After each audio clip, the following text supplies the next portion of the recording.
Dear friends, ನಮಸ್ಕಾರ. ನಿಮ್ಮ ಜೊತೆಗೆ ಭಾಳಷ್ಟು ವಿಚಾರಗಳನ್ನು ಮಾತಾಡಲಿಕ್ಕಿದೆ ಅನ್ನೋದನ್ನು ನಾನು ಮೇಲಿನ ಮೇಲೆ ಹೇಳ್ತಾ ಇರ್ತೀನಿ. ಈಗ ಕೂಡ ಈ ಜುಲೈ ತಿಂಗಳೇನಾಯಿತು, ಮಳೆ, ಆಮೇಲೆ ನಮ್ಮದೇ ಆದ ಕೆಲವು ಕಮಿಟ್ಮೆಂಟ್ಸ್, ಈ ಜುಲೈ ಆಗಸ್ಟ್ ಅಂದರೆ ಹೇಗೆ ಕಳೆದೋಗುತ್ತೆ ಅಂತ ಗೊತ್ತಿಲ್ಲ. ಆ ಥರ ನಮ್ಮ ದಿನಗಳು ಓಡ್ತಾ ಇರುತ್ತೆ. ಹಾಗಾಗಿ ಒಂದು ಸಣ್ಣ ಗ್ಯಾಪ್ ತೊಗೊಂಡೇನೋ ಅಂತ ಅಂದ್ಕೊಳ್ತಿದ್ದೀನಿ ನಾನು. ಅದಕ್ಕಾಗಿ ನಿಮ್ಮ ಹತ್ರ ನಾನು ಕ್ಷಮೆ ಕೇಳಬೇಕು. ಇರಲಿ, ಮತ್ತೆ ನಾವು ನಮ್ಮ ಕಥೆಯನ್ನು ಕಂಟಿನ್ಯೂ ಮಾಡ್ತಾ ಇರೋಣ ಬೇರೆ ಬೇರೆ ಸಬ್ಜೆಕ್ಟ್ಗಳ ಮೂಲಕವಾಗಿ. ನಾವು ಇವತ್ತು ನಿಮ್ಗೊಂದು ಭಾಳ ಇಂಟ್ರೆಸ್ಟಿಂಗ್ ವಿಚಾರವನ್ನು ತಿಳಿಸ್ಬೇಕು ಅಂತ ಬಂದಿದ್ದೀನಿ. ಅದೇನಾಯಿತು ಅಂತಂದರೆ, ಜುಲೈ ತಿಂಗಳದ ಒಂದು ದಿವಸ ನಾನು ಬೆಳಗಾಂಗೆ ಹೋಗ್ತೀನಿ. ನನಗೆ ಸೋಷಿಯಾಲಜಿ ಕಲಿಸಿದ್ದಂಥ ರಮೇಶ್ ಮಾಂಗ್ಲೇಕರ್ ಸರ್ ಅವರ ನಿವೃತ್ತಿಯ ಪೂರ್ವ ಅವರಿಗೊಂದು ಸನ್ಮಾನವನ್ನು ಅವರ ವಿದ್ಯಾರ್ಥಿಗಳೆಲ್ಲ ಇಟ್ಕೊಂಡಿರ್ತಾರೆ. ನನಗಲ್ಲಿಯ ವಾತಾವರಣವನ್ನು ನೋಡಿ, ಆ ವಿದ್ಯಾರ್ಥಿಗಳ ಪ್ರೀತಿಯನ್ನು ನೋಡಿ ಬಹಳ ಖುಷಿಯಾಯಿತು. ನಾನು ಕೂಡ ಅವರ ವಿದ್ಯಾರ್ಥಿ. ಒಬ್ಬ ಗುರುವನ್ನು ಸನ್ಮಾನಿಸುವಂಥದ್ದು, ಗುರುವನ್ನು ಗೌರವಿಸುವಂಥದ್ದು, ಗುರುವಿನ ಬಗ್ಗೆ ಭಾಳ ಜನ ವಿದ್ಯಾರ್ಥಿನಿಯರು ಅಂದರೆ ಸ್ಟೂಡೆಂಟ್ಸ್ ಮಾತಾಡುವಂಥದ್ದನ್ನು ಕೇಳಿದಾಗ ರೋಮಾಂಚನ ಆಯಿತು. ಸೊ ಇದನ್ನೆಲ್ಲ ನೀವು ಅಫ್ಕೋರ್ಸ್ ಬೇರೆ ಬೇರೆ ಸಂದರ್ಭದಲ್ಲಿ ನೋಡಿರ್ತೀರ. ಆದರೆ ಒಬ್ಬ ಗುರುವಿಗೆ, ಒಬ್ಬ ಉಪನ್ಯಾಸಕನಿಗೆ ಬಹಳ ಮಹತ್ವ ಯಾವಾಗ ಸಿಗುತ್ತೆ ಅಂತಂದರೆ, ಆ ಉಪನ್ಯಾಸಕ ನಿಜವಾಗಿಯೂ ಬರೀ ಉಪನ್ಯಾಸಕನಾಗದೆ ಗೈಡ್ ಆಗಿದ್ದಾಗ. ಸೊ ನಾನು ಕೂಡ ಬೆಳಗಾಂದಲ್ಲಿ ನಮ್ಮ ರಮೇಶ್ ಮಾಂಗ್ಲೇಕರ್, ಜಗದೀಶ್ ರಾವ್, ಗಣೇಶ್ ವಿಜಿಯವರು, ಮಹೇಶ್ ನಾಯಕ್ ಸೇರಿದಂತೆ ಭಾಳಷ್ಟು ಜನ ನನಗೆಲ್ಲ ಕಲಿಸಿರುವಂಥ ನಮ್ಮ ಉಪನ್ಯಾಸಕರ ಬಗ್ಗೆ ಕೆಲವು ಸಮಯ ಮಾತಾಡಲಿಕ್ಕೆ ನನಗೆ ಅವಕಾಶ ಸಿಕ್ತು. ನಾನಲ್ಲಿ ಮಾತಾಡಿದ್ದೀನಿ. ಈ ಕಾರ್ಯಕ್ರಮ ಏನಿದೆಯಲ್ಲ, ಈ ಸಂಭ್ರಮದ ಕಾರ್ಯಕ್ರಮ, ಇದರ ಒಂದು ಹಿಂದಿನ ಗುಟ್ಟನ್ನು ನಾನು ಹೇಳಬೇಕಿದೆ. ಯಾಕಂತಂದರೆ ಬೆಳಗಾಂನಲ್ಲಿ ಈಗ ಆರ್ ಎಸ್ ಮಾಂಗ್ಲೇಕರ್ ಅವರಿಗೆ ಅದ್ಭುತವಾದ ಒಂದು ಬೀಳ್ಕೊಡುಗೆ ಏನಾಯಿತು, ಅದೇ ಥರ ಅಂಕೋಲಾದಲ್ಲಿ ಕನ್ನಡ ಉಪನ್ಯಾಸಕರಾಗಿದ್ದಂಥ ನಮ್ಮ ಪ್ರೀತಿಯ ಮಹೇಶ್ ನಾಯಕ್ ಸಾರಿಗೆ ಕೂಡ ಅವರ ವಿದ್ಯಾರ್ಥಿಗಳೆಲ್ಲ ಸೇರಿಕೊಂಡು ಬಹಳ ಅದ್ಭುತವಾಗಿ, ಭಾಳ ಅರ್ಥಪೂರ್ಣವಾಗಿ ಒಂದು ನಿವೃತ್ತಿಯ ಸಂದರ್ಭದಲ್ಲಿ ಗೌರವಿಸಿ, ಅಭಿನಂದಿಸಿ, ಸನ್ಮಾನಿಸಿ ಅವರನ್ನು ಕಾಲೇಜಿನಿಂದ ಬೀಳ್ಕೊಟ್ರು. ಸೊ ಇವೆಲ್ಲ ಘಟಿಸಬೇಕಾಗಿದ್ರೆ ಇಂದಿಲ್ಲಿ ಸಂಭವಿಸು ಅಂತ ನಾವೇನು ಹೇಳ್ತೀವಲ್ಲ ಕವಿವಾಣಿಯನ್ನು, ಆ ಥರ ಬಾಯಿಂದು ಇಲ್ಲಿ ಸಂಭವಿಸು ಅನ್ನೋದೆಲ್ಲ ಇದೆಯಲ್ಲ, ಇದು ಸುಮ್ಮನೆ ಆಗಲ್ಲ ಅನ್ನುವಂಥ ಕಾರಣಕ್ಕೆ ಈ ಸಬ್ಜೆಕ್ಟನ್ನು ಇವತ್ತು ಎತ್ಕೊಂಡಿದ್ದೀನಿ. ಸ್ನೇಹಿತರ, ಮಹೇಶ್ ನಾಯಕ್ ಅವರ ಒಬ್ಬರು ಸ್ಟೂಡೆಂಟ್ ಇದ್ದಾರೆ. ಅವರ ಹೆಸರು ಮಾರುತಿ ನಾಯ್ಕ್ ಅಂತ. ಅವರು ಮಾತಾಡ್ತಾ ಹೇಳ್ತಾರೆ, ಮಹೇಶ್ ನಾಯಕ್ ಒಬ್ಬ ಕನ್ನಡ ಉಪನ್ಯಾಸಕರಾಗಿ ನನಗೆ ಯಾವ ಥರ ಉತ್ತೇಜನವನ್ನು ಕೊಟ್ಟರು ಅಂತಂದರೆ, ಆಫ್ಟರ್ PUC ನಾನು ಶಿಕ್ಷಣವನ್ನು ಮುಂದುವರಿಸುವಂಥ ಒಂದು ಸಾಧ್ಯತೆ ಇರಲಿಲ್ಲ. ಆ ಸಮಯದಲ್ಲಿ ನಮಗೆ ಎಲ್ಲ ದೃಷ್ಟಿಯಿಂದ ಹೆಲ್ಪ್ ಮಾಡಿರುವಂತಹ ಮಹೇಶ್ ನಾಯಕರು ಮುಂದೆ ನನ್ನ ಡಿಗ್ರಿ ಮುಗಿದ ನಂತರ ನಾನು MA ಓದಬೇಕು ಅನ್ನುವಂಥ ಕಾರಣಕ್ಕೆ ಕಾಲೇಜ್ನಲ್ಲಿ ಪ್ರಥಮ ತಮ್ಮ ಕೊಡುಗೆಯನ್ನು ಕೊಟ್ಟು ಒಂದು ದೇಣಿಗೆ ಥರ, ಅಂದರೆ ಭಿಕ್ಷಾಟನೆ ಥರ ಕಾಲೇಜಿನಲ್ಲಿ ಮಾಡಿ ಆ ಅಮೌಂಟ್ನಿಂದ, ಆ ಮೊತ್ತದಿಂದ ನಾನು MA ಮಾಡೋ ಹಾಗಾಯಿತು. ಆಮೇಲೆ ಇದೇ ಕಾಲೇಜಿಗೆ ಉಪನ್ಯಾಸಕನಾಗಿ ಬಂದೆ. ನನ್ನ ಉಪನ್ಯಾಸಕರ ಇಲ್ಲದೇ ಇದ್ದರೆ, ಅಂದರೆ ಮಹೇಶ್ ನಾಯಕ್ ಅನ್ನುವಂಥ ಒಬ್ಬ ನಮ್ಮ ಹಿರಿಯ ಉಪನ್ಯಾಸಕ ಇಲ್ಲದೇ ಇದ್ದರೆ ನಾನು ಉಪನ್ಯಾಸಕನೂ ಆಗ್ತಾ ಇರಲಿಲ್ಲ, ನಾನು ಬರಹಗಾರನೂ ಆಗ್ತಾ ಇರಲಿಲ್ಲ, ಏನೂ ಆಗ್ತಾ ಇರಲಿಲ್ಲ. ಹಾಗಾಗಿ ಮಹೇಶ್ ನಾಯಕ್ ಅವರ ಬಗ್ಗೆ ನಾನು ಅಭಿಮಾನದಿಂದ ಹೇಳ್ತೀನಿ. ನನಗೆ ಕೊನೆಯವರೆಗೆ ಅವರ ಸೇವಕನಾಗಿರುವಂಥ ಒಂದು ಸೌಭಾಗ್ಯ ಸಿಗಬೇಕು ಅನ್ನುವಂಥ ಮಾತನ್ನು ಹೇಳಿದಾಗ ಅಲ್ಲಿರುವಂಥ ಎಲ್ಲ ಸ್ಟೂಡೆಂಟ್ಸ್ಗಳಿಗೆ, ಆಮೇಲೆ ನೆರೆದಿರುವಂಥ ಸ್ನೇಹಿತರುಗಳಿಗೆ, ಭಾಳ ಜನ ಅವರ ಸೌಹೃದಿ ಸ್ನೇಹಿತರುಗಳೇನಿದ್ರು ಅವರಿಗೆಲ್ಲರಿಗೂ ಖುಷಿ, ಸಂಭ್ರಮ ಒಟ್ಟೊಟ್ಟಿಗೆ ಆಯಿತು. ಯಾಕಂತಂದರೆ ಒಬ್ಬ ಉಪನ್ಯಾಸಕ ಮಾಡಬಹುದಾದಂಥ ಕೆಲಸ, ಅಫ್ಕೋರ್ಸ್ ನಿಮಗೆ ಉಪನ್ಯಾಸಕರಿಗೆ ವೇತನ ಇರುತ್ತೆ, ನೀವು ನಿಮ್ಮ ಕೆಲಸವನ್ನು ಮಾಡ್ತೀರಾ, ಭಾಳ ಚೆನ್ನಾಗಿ ಕಲಿಸ್ತೀರಾ, ಅಧ್ಯಯನವನ್ನು ಮಾಡ್ತೀರಾ, ಇವೆಲ್ಲವೂ ಫೈನ್. ಆದರೆ ಒಬ್ಬ ಮಾನವೀಯ ವ್ಯಕ್ತಿಯಾಗಿ ಮಹೇಶ್ ನಾಯಕ್ ಯಾವುದೇ ಒಬ್ಬ ಸ್ಟೂಡೆಂಟ್ಸಿಗೆ ತೊಂದರೆ ಆಗಲಿ, ಆರೋಗ್ಯದಿರಲಿ, ಮತ್ತೊಂದಿರಲಿ, ಮುಗ್ದೊಂದಿರಲಿ, ಯಾವ ಥರ ನೆರವಿಗೆ ಬರ್ತಾರೆ, ಅಥವಾ ತಮ್ಮ ಕೈಲಿರುವಂತಹ ದುಡ್ಡನ್ನೇ ಬಳಸಿ ತಮ್ಮ ಮಕ್ಕಳ ಥರ ಯಾವ ಥರ ಸ್ಟೂಡೆಂಟ್ಸನ್ನು ಪ್ರೀತಿಸ್ತಾರೆ ಅನ್ನೋದಕ್ಕೆ ಒಂದು ನೂರಾರು ಜನ ಅಲ್ಲಿ ಮಾತಾಡ್ತಾ ಇರೋದನ್ನು ಕೇಳಿದಾಗ ನನಗೆ ಬಹಳ ಸಂಭ್ರಮ ಆಯಿತು. ಏನಂತಂದರೆ ನಾನು ಕೂಡ ಮಹೇಶ್ ನಾಯಕರ ಒಬ್ಬ ವಿದ್ಯಾರ್ಥಿ ಅನ್ನುವಂಥದ್ದು. ಸ್ನೇಹಿತರೆ, ಇದನ್ನು ಮುಂದುವರಿಸ್ತಾ ರಮೇಶ್ ಮಾಂಗ್ಲೇಕರ್ ಅವರ ಅದ್ಭುತ ಬೀಳ್ಕೊಡುಗೆಯನ್ನು ನಿಮಗೆ ಈ ಹಿಂದೆ ನಾನು ಪ್ರಸ್ತಾಪ ಮಾಡಿದೆ. ಅಲ್ಲೂ ಕೂಡ ಒಂದು ಇಂಟ್ರೆಸ್ಟಿಂಗ್ ಸ್ಟೋರಿ ಇದೆ. ಏನಂತಂದರೆ, ನಮ್ಮ ರಮೇಶ್ ಮಾಂಗ್ಲೇಕರ್ ಅನ್ನುವಂಥ ಬೆಳಗಾವಿ ಮೂಲದ ಆ, ಏನು ಉಪನ್ಯಾಸಕರಿದ್ದಾರೆ, ಅವರು ನಮಗೆ ಕಾರವಾರದಲ್ಲಿ ಸೋಷಿಯಾಲಜಿಯನ್ನು ಕಲಿಸಿದರು. ಅವರು ಉಪನ್ಯಾಸಕರ ಆಗುವುದಕ್ಕಿಂತ ಪೂರ್ವದಲ್ಲಿ ಹೇಗಿದ್ದರು ಅಂತಂದರೆ ಅವ್ರ ಮನೇಲಿ 2 ಎಮ್ಮೆಗಳಿತ್ತಂತೆ. ಆ ಎಮ್ಮೆಗಳನ್ನು ಮೇಯಿಸ್ಕೊಂಡು ಶಾಲೆಗೆ ಹೋಗಬೇಕು. ಆಮೇಲೆ ಒಂದೊಂದು ದಿವಸ ಅವರಿಗೆ ತಿನ್ನಲಿಕ್ಕೆ ರೊಟ್ಟಿ ಇರ್ತಾ ಇರಲಿಲ್ಲ. ಆ ಟೈಮ್ದಲ್ಲಿ ಅವ್ರು ಈ ಯಾರ್ದೋ ಮನೆಯಲ್ಲಿ ಕಬ್ಬಿನ ಗದ್ದೆಯಲ್ಲಿ ಕಟ್ ಮಾಡಿರುವಂಥ ಕಬ್ಬಿನ ತುದಿ ಏನಿರುತ್ತಲ್ಲ, ಆ ಹುಲ್ಲನ್ನು ಇದಕ್ಕೆ ಎಮ್ಮೆಗೆ ತಿನ್ನಿಸ್ಬೇಕು. ಮತ್ತು ಆ ಉಳಿದಿರುವಂಥ ಚೂರು ಪಾರು ಕಬ್ಬಿರುತ್ತಲ್ಲ, ಅದನ್ನು ತಾನು ಆಹಾರವಾಗಿ ಸೇವಿಸಬೇಕು. ಆ ಥರ ಬೆಳೆದು ಬಂದಿರುವಂತಹ ರಮೇಶ್ ಮಾಂಗ್ಲೇಕರ್ ನಮಗೆಲ್ಲ ಬಹಳ ಅದ್ಭುತವಾದ ಒಬ್ಬ ಉಪನ್ಯಾಸಕರಾಗಿ ಬಹಳ ಶ್ರಮಪಟ್ಟು ಕಲಿಸ್ತಾ ಇದ್ರು ಅಂತ ಹೇಳೋದಕ್ಕೆ ಭಾಳಷ್ಟು ಉದಾಹರಣೆಗಳು, ದೃಷ್ಟಾಂತಗಳನ್ನು ನಿಮ್ಮ ಮುಂದೆ ಇಡ್ಬೋದು. ಇದ್ರ ಜೊತೆಗೆ ಒಂದು ಫೈನ್ ಡೇ ಏನಾಗುತ್ತಂದರೆ, ಅವರು ಬೆಳಗಾವಿ ಬೈಲೊಂಗಲ ಅಲ್ಲೆಲ್ಲೋ ಕಾಲೇಜ್ನಲ್ಲಿ ಇರ್ತಾರೆ. ಅಲ್ಲಿ ಒಬ್ಬ ಸ್ಟೂಡೆಂಟ್ಸ್ ಬರ್ತಾನೆ, ತಾನು ಸೋಷಿಯಾಲಜಿ ತೊಗೊಳ್ಬೇಕು ಅಂತ ಹೇಳ್ಕೊಂಡು ಸೋಷಿಯಾಲಜಿ ಅಂತ ತಗೊಳ್ತಾನೆ. ಆತ ಡಿಗ್ರಿ ಮಾಡ್ತಾನೆ. ಆಮೇಲೆ ಇವ್ರ ಮಾರ್ಗದರ್ಶನದಲ್ಲಿ MA ಮಾಡ್ತಾನೆ. ಸೋಷಿಯಾಲಜಿಯ ಲೆಕ್ಚರ್ ಆಗಿ ಬಂದ ನಂತರ ಅರೆಕಾಲಿಕ ಉಪನ್ಯಾಸಕ. ಆಫ್ಕೋರ್ಸ್ ಈಗ ಅರೆಕಾಲಿಕ ಉಪನ್ಯಾಸಕರಿಗೆ ಸ್ವಲ್ಪ ಬ್ಯಾಟ್ರ್, ಒಂದು 25-30-35 ಸಾವಿರ 40 ಸಾವಿರ ರೂಪಾಯಿವರೆಗೆ ದುಡಿಯುವಂಥ ಅವಕಾಶ ಇದೆ.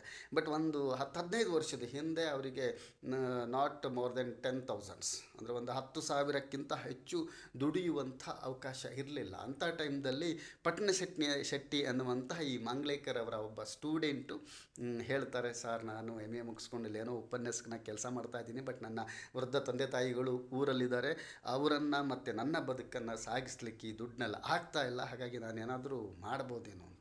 ಆಗ ರಮೇಶ್ ಮಾಂಗ್ಲೇಕರ್ ಒಂದು ಸಲಹೆಯನ್ನು ಕೊಡ್ತಾರೆ. ನಂದು ಕೂಡ ಕಾಂಟ್ರಿಬ್ಯೂಷನ್ ಇದೆ, ನಿನ್ನ ಸ್ನೇಹಿತರನ್ನೆಲ್ಲ ಕೇಳು, ಒಂದು 4-5 ಜನರ ನೆರವಿನಿಂದ ನೀನೊಬ್ಬ ಬೇರೆ ಥರ ಬಿಸ್ನೆಸ್ ಮ್ಯಾನ್ ಆಗ್ಬೋದು ಅಂತ ಹೇಳ್ಕೊಂಡು ಒಂದು 5-6 ಲಕ್ಷ ರೂಪಾಯಿ ಮೊತ್ತದಲ್ಲಿ ಅವರು ರಿಯಲ್ ಎಸ್ಟೇಟ್ ವ್ಯವಹಾರವನ್ನು ಶುರು ಮಾಡ್ತಾರೆ. ಇವತ್ತು ಬೆಳಗಾವಿನ ಪ್ರಸಿದ್ಧ ಹೆಸರು ಅವರು ರಿಯಲ್ ಎಸ್ಟೇಟ್ ಕ್ಷೇತ್ರದಲ್ಲಿ. ಅದು ಆಮೇಲಿಂದು.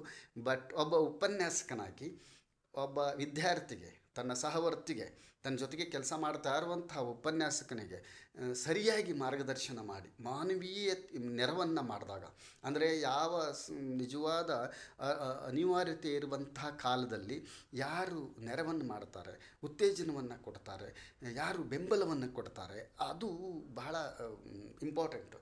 ಸೊ ಈ ಪಟ್ಟಣ ಶೆಟ್ಟಿ ಅನ್ನುವಂತಹ ವಿದ್ಯಾರ್ಥಿ ಒಬ್ಬ ರಿಯಲ್ ಎಸ್ಟೇಟ್ ಉದ್ಯಮಿಯಾಗಿ ಬೆಳೆಯುವ ಹಿನ್ನೆಲೆಯಲ್ಲಿ RS ಮಾಂಗ್ಲೇಕರ್ ಅವರ ಕೊಡುಗೆ ಭಾಳ ಇತ್ತು.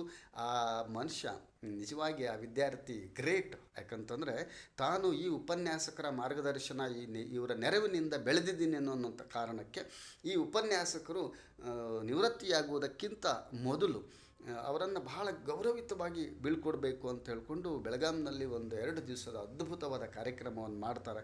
2-3 ದಿವಸ ಒಂದು ಎಲ್ಲ ಸೇರಿದರೆ ಒಂದು 1000 ಜನರಿಗೆ ಊಟ ವಸತಿ ವ್ಯವಸ್ಥೆಯನ್ನೆಲ್ಲ ಮಾಡ್ತಾರೆ. ಇದಕ್ಕೆ ಬೇರೆ ಬೇರೆಯವರು ಡೈರೆಕ್ಟ್ ಇಂಡೈರೆಕ್ಟ್ ನೆರವಾಗಿರ್ಬೋದು, ಬಟ್ ದ ಮೇಜರ್ ಕಾಂಟ್ರಿಬ್ಯೂಷನ್, ದೊಡ್ಡ ನೆರವು ಮತ್ತು ಸಹಭಾಗಿತ್ವ, ಅದಕ್ಕಿಂತ ಹೆಚ್ಚಾಗಿ ನೇತೃತ್ವ, ಇಡೀ ಟೀಮನ್ನು ತಗೊಂಡು ಒಂದು ಅದ್ಭುತವಾದಂತಹ ಪುಸ್ತಕವನ್ನು ಮಾಡುವಂಥದ್ದು. RS ಮಾಂಗ್ಲೇಕರ್ ಬಗ್ಗೆ ಬೇರೆ ಬೇರೆಯವರು ಬರೆದಿರುವಂತಹ ಲೇಖನಗಳದ್ದು. ಆನಂತರ ಅವರಿಗೆ ಬಹಳ ದೊಡ್ಡ ದೊಡ್ಡ ವ್ಯಕ್ತಿಗಳನ್ನು ಕರೆಸಿ ಬಹಳ ಅದ್ಭುತವಾಗಿ ಸನ್ಮಾನವನ್ನು ಮಾಡಿ ಗೌರವಿಸಿ ಬೀಳ್ಕೊಡುವಂಥ ಒಂದು ಸಂಭ್ರಮದ ವಾತಾವರಣ ನಾವೆಲ್ಲ ಕಣ್ಣು ತುಂಬಿಕೊಂಡ್ವಿ ಅಲ್ಲ. ಸೊ ನನ್ನಂಥವನಿಗೆ ಅನಿಸುತ್ತೆ, ನಿಜವಾದ ಒಬ್ಬ ಉಪನ್ಯಾಸಕ ಅಂತಂದರೆ ಬರೀ ಕಲಿಸೋನಲ್ಲ, ಆತ ಮಾರ್ಗದರ್ಶನ ಮಾಡಬೇಕು. ಸೊ ವಿದ್ಯಾರ್ಥಿಗಳಲ್ಲಿರುವಂತಹ ಟ್ಯಾಲೆಂಟನ್ನು ಹುಡುಕಬೇಕು. ಈತ ಏನು ಮಾಡಬಲ್ಲ, ಈತ ಏನು ಮಾಡಿದರೆ ಸಕ್ಸಸ್ ಆಗ್ತಾನೆ, ಈತನ ಅನಿವಾರ್ಯತೆ ಟೈಮ್ದಲ್ಲಿ ನಾವು ಈತನಿಗೆ ಯಾವ ಥರ ಸಾಂತ್ವನ ಹೇಳ್ಬೋದು, ಜೊತೆಗೆ ನಾವು ಯಾವ ಥರ ಗೈಡ್ ಮಾಡ್ಬೋದು. ಮತ್ತು ಸಂದರ್ಭ ಎಲ್ಲರೂ ಮಾಡಬೇಕಂತಿಲ್ಲ ಅದು, ಬಟ್ ಅವರು ದೊಡ್ಡತನ ಅವರು ಮಾಡಿದ್ದಾರೆ. ಸೊ ಭಾಳ ಅನಿವಾರ್ಯತ ಅಥವಾ ಅಪೇಕ್ಷಣೀಯ ಸಂದರ್ಭದಲ್ಲಿ ನಾವು ಕಿಂಚಿತ್ತು ನೆರವನ್ನು ನೀಡುವ ಮೂಲಕ ಒಬ್ಬ ವ್ಯಕ್ತಿಯನ್ನು ದೊಡ್ಡ ಪ್ರಮಾಣದಲ್ಲಿ ಬೆಳೆಸ್ಬೋದಲ್ಲ ಅನ್ನುವಂಥ ಒಂದು ಕಾಣಿಕೆಯನ್ನು ಒಬ್ಬ ಉಪನ್ಯಾಸಕ ಪಡ್ಕೊಳ್ಳೋದಿದೆಯಲ್ಲ, ಅದು ಗ್ರೇಟು. ಅದ್ರ ಜೊತೆಗೆ ತನ್ನ ವಿದ್ಯಾರ್ಥಿಗಳನ್ನು ಬೇರೆ ಬೇರೆ ಕ್ಷೇತ್ರದಲ್ಲಿ ಬೆಳೆಸಬೇಕು ಅನ್ನುವಂಥ ಕಾರಣಕ್ಕೆ ಒಬ್ಬ ಉಪನ್ಯಾಸಕ ಕೊಡಬಹುದಾದಂತಹ ಸಮಯ, ಹಣ, ಮಾರ್ಗದರ್ಶನ, ಪ್ರೀತಿ, ವಿಶ್ವಾಸ, ನಂಬಿಕೆ, ಇವುಗಳೆಲ್ಲ ಇದ್ದಾವಲ್ಲ, ಇವುಗಳನ್ನು ನೀವು ಶಬ್ದಗಳಲ್ಲಿ ಹೇಳಲಿಕ್ಕೆ ಸಾಧ್ಯ ಇಲ್ಲ. ಸೊ ಇಂತಹ ಒಂದು ಅದ್ಭುತ ಸಂದರ್ಭಗಳಿಗೆ ನಾನು ಸಾಕ್ಷಿಯಾದೆ. ನಾನು ಮೊದಲೇ ಹೇಳಿದೆ ನಿಮಗೆ, ನಾನು ಸ್ವಲ್ಪ ಜುಲೈ ಮತ್ತು ಆಗಸ್ಟ್ನಲ್ಲಿ ಬೇರೆ ಬೇರೆ ಕಾರಣಕ್ಕೆ ಬ್ಯುಸಿಯಾಗಿರ್ತೀನಿ ಅಂತ ಹೇಳ್ಕೊಂಡು, but I never missed Ramesh Manglekar ಅವರ ಏನು ಬೀಳ್ಕೊಡುಗೆ ಸಮಾರಂಭ ಇರ್ಬೋದು, ಮಹೇಶ್ ನಾಯಕ್ ಸರ್ ಅವರ ಬೀಳ್ಕೊಡುಗೆ ಸಮಾರಂಭಗಳಿರ್ಬೋದು, ಇವು ಎರಡೂ ಕಾರ್ಯಕ್ರಮಗಳನ್ನು ನಾನು ಮಿಸ್ ಮಾಡಿಕೊಳ್ಳಿಲ್ಲ. ಕಷ್ಟಪಟ್ಟು ಹೋಗಿ ಬಂದೆ ಅಂತಂದರೆ ಇಷ್ಟಪಟ್ಟು ಹೋಗಿ ಬರೋದು. ಇಷ್ಟಪಟ್ಟರೆ ಮಾತ್ರ ಹಾಗೆ ಹೋಗ್ಲಿಕ್ಕಾಗ್ತದೆ. ಕಷ್ಟ ಇರ್ಬೋದು, ಕಷ್ಟನೂ ಇರ್ಬೋದು, ಬಟ್ ಇಷ್ಟಪಟ್ಟಾಗ ಆ ಕಷ್ಟಗಳೆಲ್ಲ ದೂರ ಆಗ್ತವೆ. ಹಾಗೆ ನಾವು ಒಬ್ಬ ಉಪನ್ಯಾಸಕರಿಗೆ ಕೊಡಬಹುದಾದಂತಹ ಗೌರವ ಏನಿದೆ, ಇದು ಇಂತಹವರ ಸಂತತಿ ಹೆಚ್ಚಾಗಲಿ ಅನ್ನುವಂಥ ಕಾರಣಕ್ಕೆ ಈಗ ನಾವೆಲ್ಲವರೇನು ಒಂದು ಸಮಾಜ, ಒಂದು ಉತ್ತಮ ಸಮಾಜಕ್ಕಾಗಿ ನಮ್ಮದೇ ಮಿತಿಯಲ್ಲಿ ಬೇರೆ ಬೇರೆ ಕಾರ್ನರ್ಗಳಲ್ಲಿ ನಾವು ಕೆಲಸ ಮಾಡ್ತಾ ಇರುವಂಥವ್ರು. ಸೊ ನಾವು ಹೊಸ ಪೀಳಿಗೆ ಕೊಡ್ಬೋದಾದಂತಹ ಯಾವುದಾದ್ರೂ ಒಂದು ಭರವಸೆ ಇದೆ ಅಂತಂದರೆ ಇದು ನೋಡಿ. ಒಬ್ಬರು ಅಂಕೋಲಾದಲ್ಲಿ ಮಾರುತಿ ನಾಯ್ಕ್ ಅಂತಿದ್ದಾರೆ. ಅವರು ಭಾಳ ಬಡ ವಿದ್ಯಾರ್ಥಿ, ಬಟ್ ಒಬ್ಬ ಉಪನ್ಯಾಸಕರ ಮಾರ್ಗದರ್ಶನದಿಂದ, ಕೆಲವು ಉಪನ್ಯಾಸಕರ ಸಹೃದಯತೆಯಿಂದ ಒಂದು ದೊಡ್ಡ ಸಾಧನೆಯನ್ನು ಮಾಡಿದ್ದಾರೆ. ಮತ್ತು ಅದಕ್ಕೆ ಪ್ರತಿಯಾಗಿ ಉಪನ್ಯಾಸಕರಿಗೆ ಬಹಳ ಅದ್ಭುತವಾದಂತಹ ಗೌರವವನ್ನು ಕೊಟ್ಟಿದ್ದಾರೆ.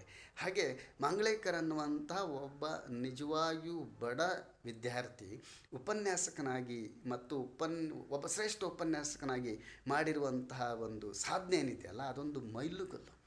ಸೊ ಅಂಥವರ ಮಾರ್ಗದರ್ಶನ, ಅವರಿಂದ ಪ್ರೇರೇಪಣೆ, ಉತ್ತೇಜನ, ಮಾರ್ಗದರ್ಶನದಿಂದ ಬೆಳೆದಿರುವಂತಹ ವಿದ್ಯಾರ್ಥಿಗಳು, ಅವರ ಸಾಧನೆ, ಇವುಗಳೆಲ್ಲ ನಮ್ಮ ಯುವ ಜನಾಂಗಕ್ಕೆ ಮಾದರಿಯಾಗಲಿ ಮತ್ತು ಇಂಥವರ ಸಂತತಿ ಹೆಚ್ಚಾಗಲಿ, ನಿರಂತರವಾಗಿರಲಿ ಅನ್ನುವಂತಹ ಅಪೇಕ್ಷೆಗಳೊಂದಿಗೆ ನನ್ನ ಗುರುಗಳಿಗೆ ನಾನು ನನ್ನ ಹೃದಯಾಂತರಾಳದ ಅಭಿನಂದನೆಗಳನ್ನು, ಜೊತೆಗೆ ಧನ್ಯವಾದಗಳನ್ನು, ಕೃತಜ್ಞತೆಗಳನ್ನು ಹೇಳ್ತಾ ನಮಗೆ ಫಾರ್ ಎಕ್ಸಾಂಪಲ್ ನಾನು 2 ಜನರನ್ನು ಕೊಟ್ಟಿದ್ದೀನಿ, Ramesh Mangalekar sir and Mahesh Nayak sir. But ಇವರ ಜೊತೆಗೆ ಕನಿಷ್ಠ 1-2 ಡಜನ್ ಉಪನ್ಯಾಸಕ ವೃಂದ, ಶಿಕ್ಷಕರು ನಮಗೆಲ್ಲ ಏನು ಕಲಿಸಿದ್ದಾರೆ, ಅವರೆಲ್ಲರೂ ಇಂತಹ ಒಂದು ಗೌರವಕ್ಕೆ ಅರ್ಹರು. ಹಾಗಾಗಿ ನಾವು ಇವತ್ತೆಲ್ಲ ಬೇರೆಯವರು ಬೇರೆ ಬೇರೆ ಕ್ಷೇತ್ರಗಳಲ್ಲಿ ಕೆಲಸ ಮಾಡ್ತಾ ಇದ್ದೀವಿ. ನಮ್ಮೆಲ್ಲ ಸಣ್ಣ ಪುಟ್ಟ ಕೊಡುಗೆಗಳು, ನಾವು ಮಾಡ್ತಾ ಇರುವಂಥ ಈ ಸಣ್ಣ ಅಳಿಲು ಸೇವೆ ಇದೆಯಲ್ಲ, ಇದರ ಹಿಂದೆ ನಮ್ಮ ಉಪನ್ಯಾಸಕ ವೃಂದದ, ನಮ್ಮ ಶಿಕ್ಷಕರ ಮತ್ತು ನಮ್ಮ ಹಿತೈಷಿಗಳ, ಸಹೃದಯಿಗಳ ಭಾಳಷ್ಟು ಜನರ ಶುಭ ಹಾರೈಕೆ ಇದೆ, ಮಾರ್ಗದರ್ಶನ ಇದೆ. ಅವರು ನಮ್ಮ ಮೇಲೆ ತೋರಿಸಿರುವಂತಹ ಪ್ರೀತಿ, ಕಾಳಜಿ ಇವೆಲ್ಲ ಇದ್ದಾವೆಲ್ಲ, ಇವುಗಳೆಲ್ಲವೂ ಕಾರಣಕ್ಕೆ ನಾವೆಲ್ಲರೂ ಏನೇನೋ ಒಂದು ಸಣ್ಣ ಪುಟ್ಟ ಕೆಲಸವನ್ನು ಮಾಡಲಿಕ್ಕೆ ಸಾಧ್ಯ ಆಗಿದೆ. ಮತ್ತು ಈ ತರಹ ಒಂದು ಒಳ್ಳೆಯ ವ್ಯಕ್ತಿಗಳ ಮಾರ್ಗದರ್ಶನ, ಅವರ ಸಾನ್ನಿಧ್ಯ ಅಂತಂದರೆ ಸಾಂಗತ್ಯ, ಇವುಗಳಿಂದ ಮಾತ್ರ ನಾವು ಈ ದೇಶವನ್ನು ಭಾಳ ಅದ್ಭುತವಾಗಿ ಕಟ್ಟಬಹುದೇನೋ ಅನ್ನುವಂಥ ಒಂದು ನಂಬಿಕೆಯೊಂದಿಗೆ ನನ್ನ ಇವತ್ತಿನ ಈ ಮಾತುಕತೆಯನ್ನು ಮುಗಿಸ್ತಾ ಇದ್ದೀನಿ ಸ್ನೇಹಿತರೆ.